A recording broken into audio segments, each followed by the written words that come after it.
Babati, welcome to Iran, the Untold Story podcast, where I'm joined today by my guest, Ambassador Robert Joseph. Ambassador Joseph is a senior scholar at the National Institute for Public Policy, and from 2005 to 2007 was the Undersecretary of State for Arms Control and International Security and the Special Envoy for Non-Proliferation. From 2001 through to 2004, Ambassador Joseph served in the National Security Council as the Special Assistant to the US President and the Senior Director for Proliferation Strategy, Counter-Proliferation, and for Homeland Defense. And I should also point out, for the benefit of our listeners and viewers, that this really is a very brief synopsis of Ambassador Joseph's remarkable and most distinguished career. Ambassador Joseph, thank you so much for joining me. Well, thank you for the invitation. It's great to be here with you today. Ambassador Joseph, you were the US chief negotiator to Libya in 2003 and were successful in convincing the Libyan government to walk away from and to turn their back on their WMD program. You were also the architect of the global initiative to combat terrorism. Given your wealth of experience and knowledge and expertise on the nuclear issue, perhaps we could start off by discussing, in your very educated opinion, where you think we have gone wrong with the Iranian regime. And specifically, given that some 20 years ago, back in 2002, the Iranian opposition movement, that is the MEK, disclosed the Iranian regime's nuclear weapons program and, in fact, disclosed to the world the sites at Arak and in Natanz. I wonder where you think the US administration and its European counterparts have gone wrong and what opportunities you believe we have missed. Well, I think for the most part, and by that I mean since 1979, most American administrations have pursued policies of appeasement. They've differed a bit in terms of the carrots and the sticks that were involved, but the fundamental principle was, let's try to find a way to work with this regime.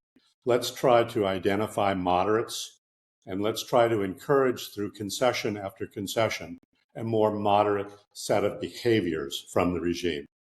And I think that's fundamentally a flawed approach to how to deal with this regime, because I don't think this regime can reform, because I think reform means the end of the regime, and the regime's leaders understand that. So I think what is required is pressure on the regime through sanctions, through containment, and I think first and foremost through supporting the opposition, the people of Iran. And I think we've done a very poor job in that. In particular, we have failed to support the democratic opposition that seeks to remove this regime and in its place put in a democratic republic of Iran, a republic that respects the rights of the Iranian people and that is responsive to the very norms of a civilized country that have been violated time and time again by this brutal regime, both internally and externally. And when you speak, Ambassador, of the policy of appeasement, what do you feel have been the consequences of this failed policy for the Iranian people and the wider world? Well, I think we've seen this throughout history. If we try to appease a tyrant, the tyrant only demands more. And I think through the concessions, but also, I mean, the primary blame goes on the regime, of course. I mean, this is a despicable regime. This is a regime that brutalizes its own people. I mean, the people of Iran are the first and foremost victims of this regime. Unfortunately, our policies, the policies of the West, have not been, as I said, supportive of the people. And I think in a way, unintended, but nevertheless in a direct way, those policies particularly by providing resources to this regime, have resulted in strengthening the regime, have resulted in providing the regime with the capabilities to brutalize its own people and to pursue aggression throughout the region. And I think fundamentally that has to change if we're going to see a free Iran in the days ahead. And Ambassador, going back to the nuclear issue, the Iranian regime is reported to be enriching uranium at some 60%. What would be the right policy to counter that enrichment? There are two schools of thought here.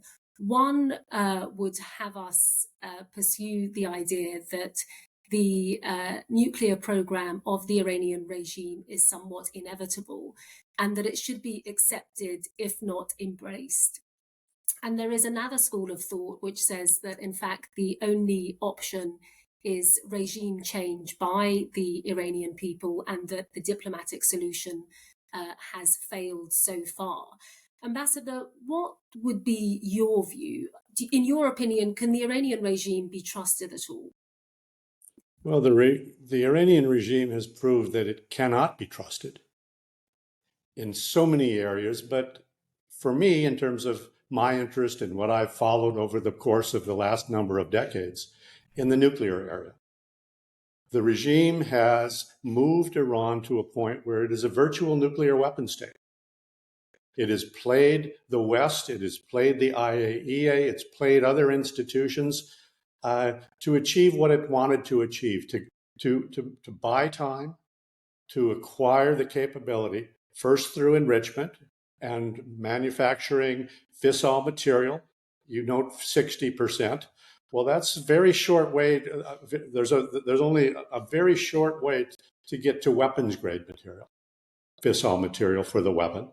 And of course, on weaponization, on the actual weapon itself, the regime has played the IAEA and has stonewalled the IAEA for more than a decade. There was a report, IAEA report in November of 2011 that identified all of the various military-related, nuclear weapons-related undertakings by the regime. And the regime has never come clean on any of those. They've promised time and time again that they would do that, but they haven't. And the negotiations that ultimately led to the JCPOA, the nuclear agreement in 2015, also demonstrate, I think, the inability to negotiate a meaningful agreement with this regime. Of course, we would like to do this through diplomacy. Of course, we would like to do it through negotiation. But this is not a regime that can be trusted. In fact, I think one can trust it to violate any agreement that it makes. And that's the pattern of behavior that we're dealing with. So I think what we need to do is we need to pressure the regime. We need to contain the regime in the nuclear arena and elsewhere. We need to deny it the resources because money is fungible. So if we provide them with resources in one area, the mullahs can take that money and apply it to the nuclear weapons program. And they've done that, along with, as I mentioned before, their aggressive behavior throughout the region. It is, I think, really incumbent upon the Iranian people to replace this regime. And I think that is, from my perspective, from a non-proliferation perspective, that is the only way that we can deny the regime having a nuclear weapon. It may be too late for that. It may be that the regime, and there are various indications, including statements made by officials, that they may change their policy. They may demonstrate in some fashion, it doesn't have to be a full-scale nuclear test, but they may demonstrate that they now have the capability to have a nuclear weapon. And I think that's a fundamentally dangerous situation. But I think it's one that we're headed to. And I think here again, the West has really failed to understand the basic nature, the basic character of this regime. Because if we were pursuing a different policy 20 years ago, maybe, just maybe, it would be different today. But now we have the nuclear threat staring us in the face. We've got the aggression in the region, which we have seen unfold both directly and through proxies. And this is now, I think, a critically important time that we need to recognize the reality of the regime and deal with it based on its innate character. And the prospect, Ambassador, of a nuclear Iran is really quite frightening to many, Iranians included. Speaking of the Iranian regime and its eventual overthrow by the Iranian people, do you see a viable opposition to the Iranian regime that could prevent a power vacuum that many speak of?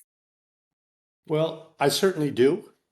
I think that the NCRI, which is as you know, a coalition of opposition groups, primarily the MEK, with resistance units operating in Iran, but not just resistance units, and my hat's off to those who are in the front line in the fight against this regime, but also a leader in Mrs. Rajavi that has the vision.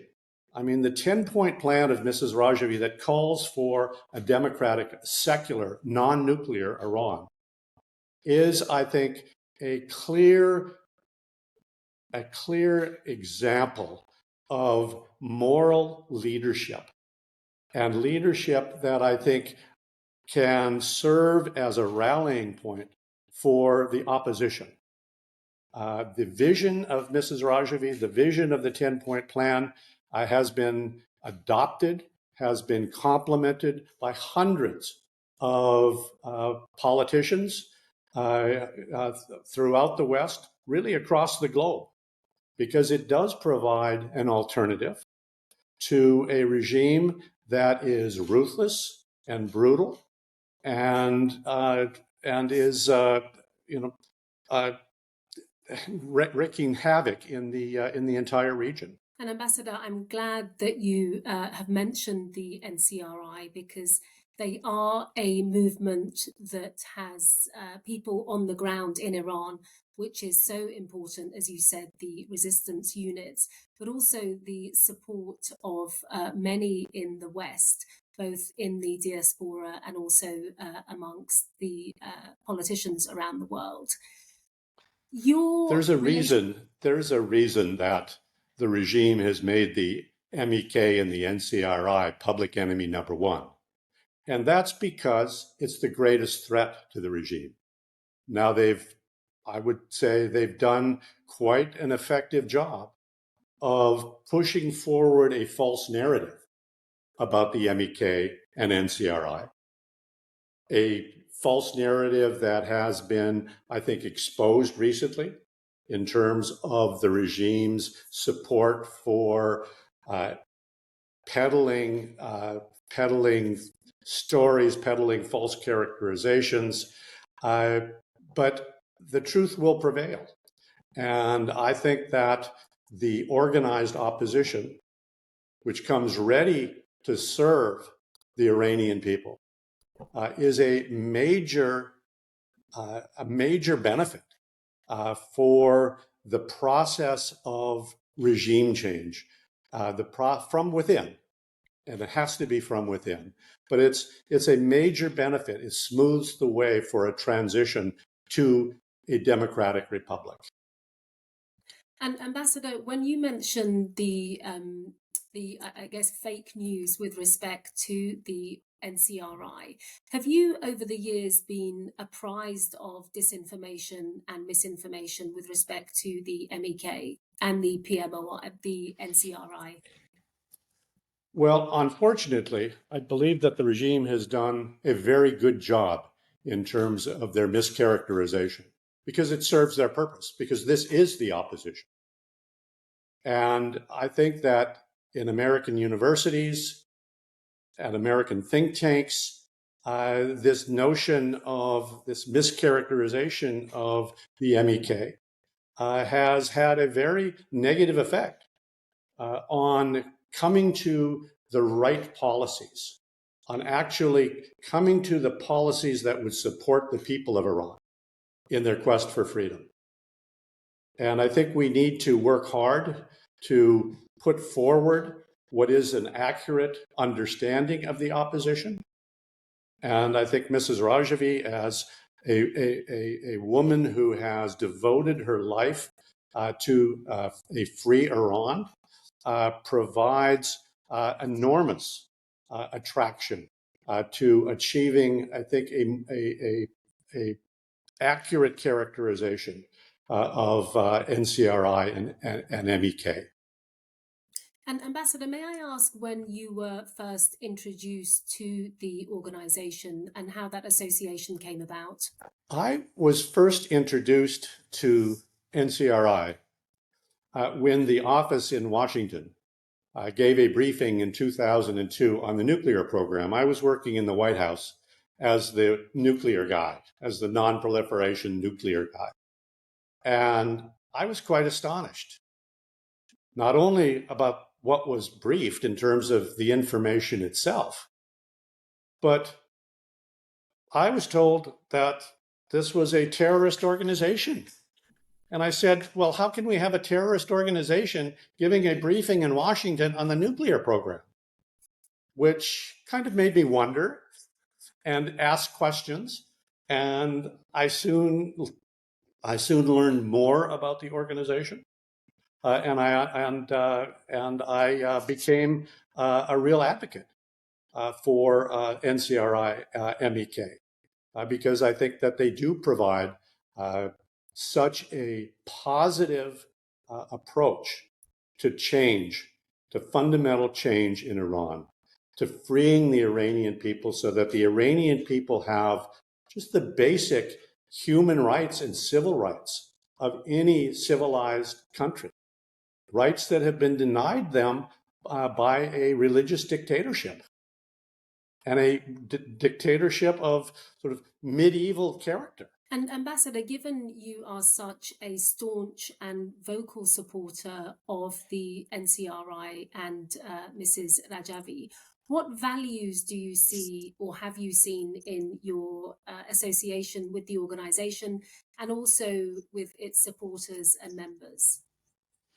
Well, of course, I've learned a great deal over the years in working with NCRI in particular, and getting to know Madame Rajavi and admiring her work, her vision, her sacrifice, and not just hers, but the residents at Ashraf 3 in Albania.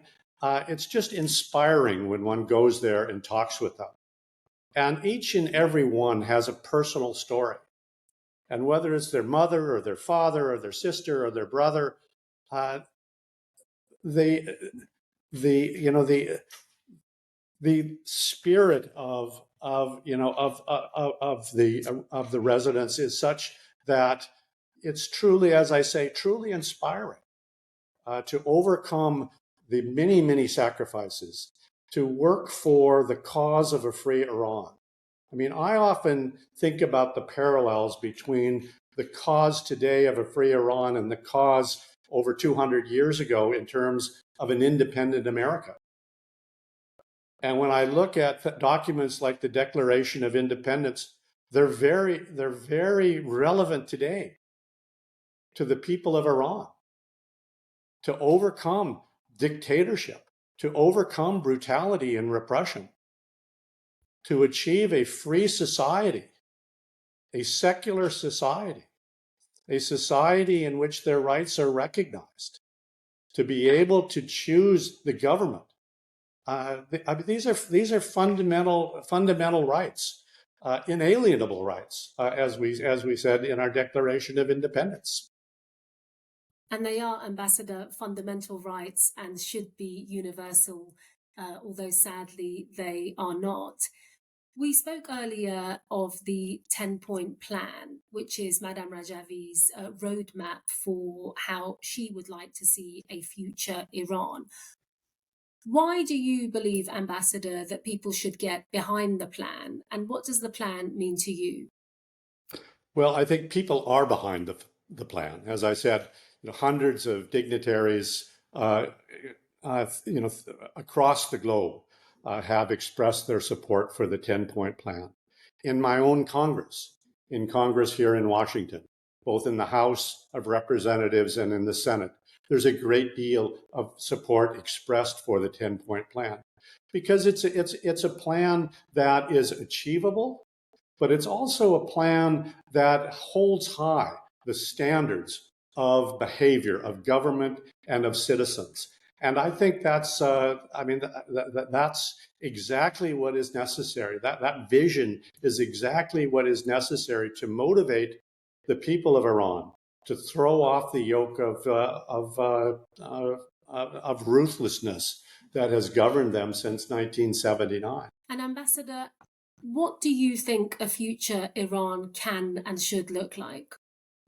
Well, I think a future Iran should be a, think about Iran. Think about the Iranian people. The Iranian people have 3,000 years of history. 3,000 years of history. They have a substantial science and technology sector, and they have the values that I think are so important to a modern society. And I think Iran can take its place among nations and be not just another member of the international community, but a leading member of that international community. They can show by example, once they overthrow this regime, this despotic dictatorship, once that has happened and Iran takes its place among nations, it will be a leader. It will be an inspiration for other countries who also suffer from authoritarianism and dictatorship. And given the desire, Ambassador, for regime change by Iranians, what can the US administration and the European Parliament and our British Parliament do to assist the Iranian people to do the job themselves? Well, I think first and foremost, the West and others must stop feeding the beast. We must stop providing resources, which, as I said earlier, are used to brutalize the people of Iran, as well as to pursue aggression and terrorism throughout the region and beyond the region. I think the greatest support can be moral support, can be understanding and expressing support for the opposition. And I think there are many other things we can do to facilitate the Iranian people rising up and overthrowing the regime. And Ambassador, bringing us to the present day, it's been reported by Iranian state media that Ebrahim Raisi, as well as his foreign minister and others, have been killed in a helicopter crash in Iran. What do you think this could mean for Iran? I think Raisi's death could have a significant, if not profound, effect on the future of Iran. Remember that Raisi was selected through a sham election, but selected by the Supreme Leader in 2021, not in spite of his background, but because of his background of ruthlessness and brutality.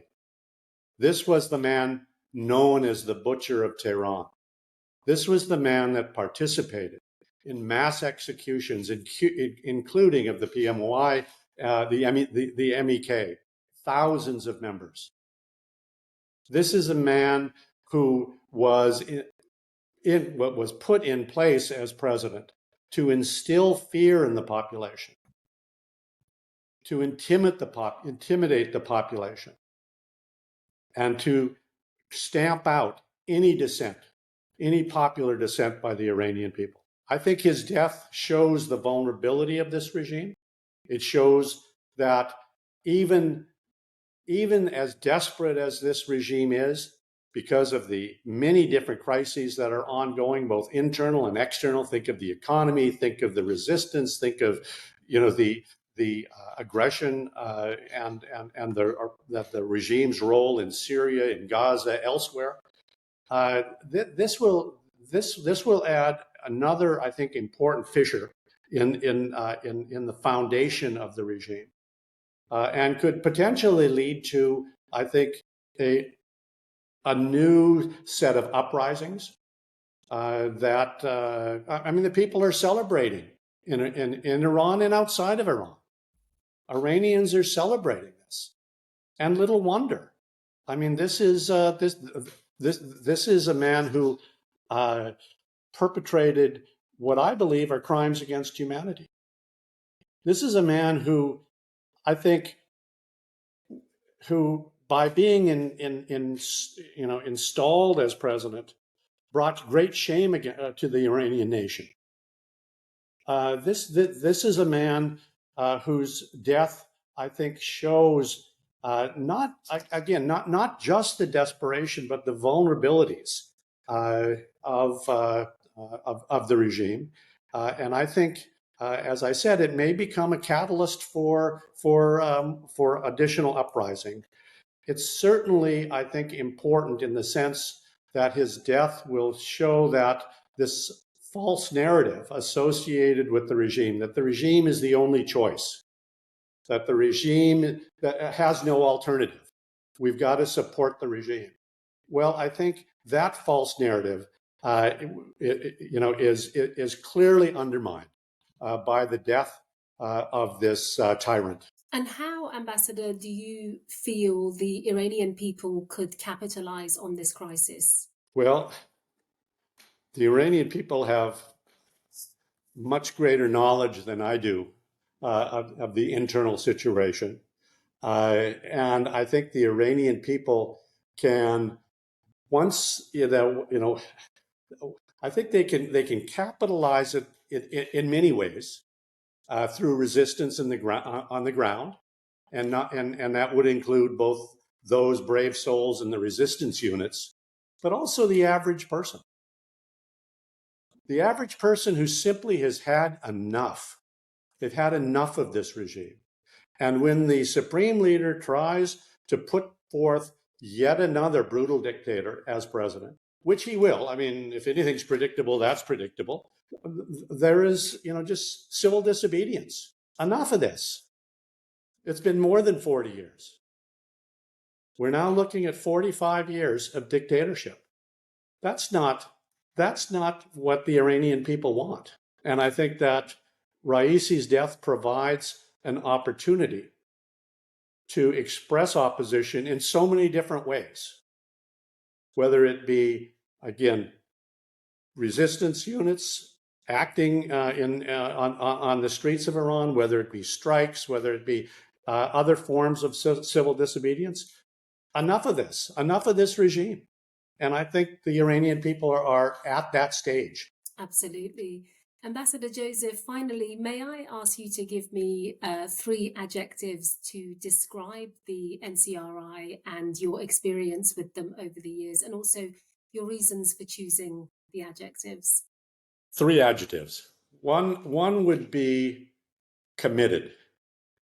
An organization and individuals within this organization who are fully committed to the vision of a free Iran and to the freedom of the people of Iran so that they can live in peace and prosperity.